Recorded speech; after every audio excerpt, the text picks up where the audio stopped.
I've reviewed over 1,000 pitch decks from people raising capital for real estate, funds, and private deals. And here's what I've learned. The ones that get funded aren't always the ones with the best numbers or the strongest track record. In fact, the deck that helped me raise my first 8-figure equity fund was simple. It told a clear and compelling story. Meanwhile, I've seen operators with better deals lose investors in the first 5 minutes. If you're wondering why your raise isn't landing, it's probably not your deal. It's how you're presenting it. So look, when you start seeing your deck the way investors do, everything about your raise gets easier. Here's my first point. Investors want to see you, not just your deal. High net worth investors don't just invest in deals, they invest in people. Your unfair advantage, your experience, your ability to execute, those things matter far more than your spreadsheet and your projections. Because when an investor looks at your deck, they're not just asking, does this make money? They're asking, can this person actually pull this off? And that's the problem. See, most decks, they lead with the numbers. The winning decks, they lead with credibility. Let me give you an example. Back in 2010, 2011, right after the 2008 global financial crisis, I created my first 8-figure equity fund. Perfect timing, right? We were raising capital to buy medical and retail plazas throughout the Phoenix MSA. Now, here's the thing. The market, as you guys remember, was depressed. There was no lending, no capital availability. If you were active back then, you know,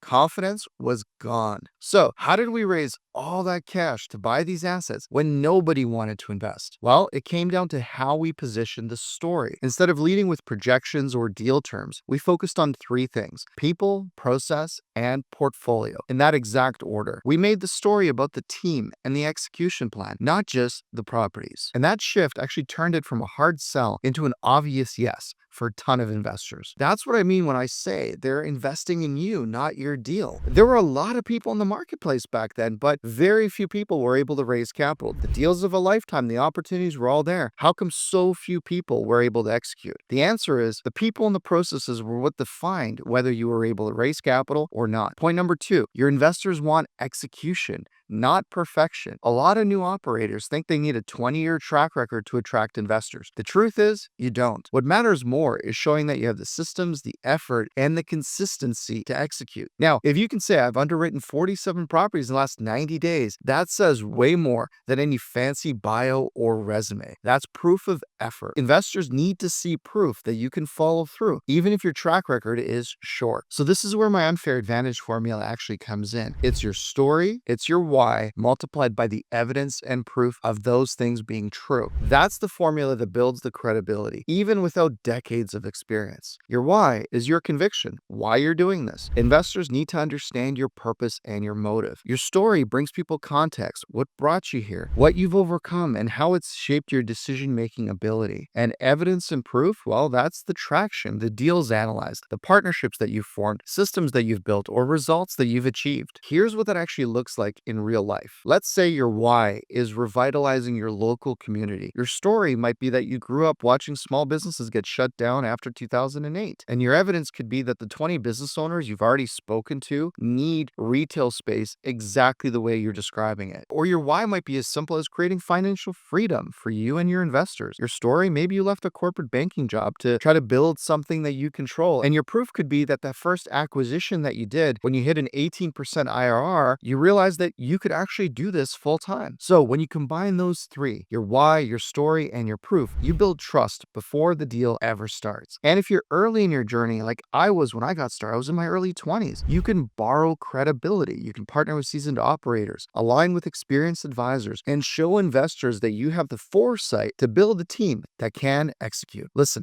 execution always beats perfection. If you've got a deal tied up right now, but you're stuck calling investors who keep saying maybe later, I get it. That's exactly where most of my clients were before they learned this actual system. Now, we've got a few spots left open this week. I'll show you exactly how to flip that script. Links are below. Point 3, clarity over complexity. Simple beats sophisticated every single time. And I'll be honest, this is something I had to learn the hard way. When I first packaged that first 8-figure equity fund, my focus was clear. We were going to buy retail retail and medical plazas in Phoenix. Those tenants are solid. They get paid through Medicare, Medicaid. And back then, if you guys remember, a lot of businesses were going broke. So when we got tenants that were getting checks from Medicaid or Medicare, we knew they were going to pay. They were some of the most stable tenants you could ask for. But once I went to legal, the temptation kicked in. They said, yeah, we can do that. We can buy raw land too. We can do development. We can diversify. We can add all these other things into your portfolio if you want. And suddenly, this clean, focused idea became this massive, complicated offering that tried to do everything. And when we took that version back to investors, the feedback was brutal. I had people pull me aside, listen, we like you guys, but your thesis, you guys are all over the place. We took a step back. We went back to legal. We honed the thesis back down to one market, one asset, one clear value proposition, and we raised the money super fast. That's when it clicked for me in my early 20s. Clarity creates confidence. Confusion kills it. So if you can't explain your deal in 30 seconds, you probably don't understand it well enough yet. And investors notice. So stay focused. Simple always wins. Point 4, investors want downside protection, not just upside promises. Look, sophisticated investors care more about return of capital than return on capital. They're already wealthy. They're not trying to swing for the fences. They're trying to protect what they've already built. It's a different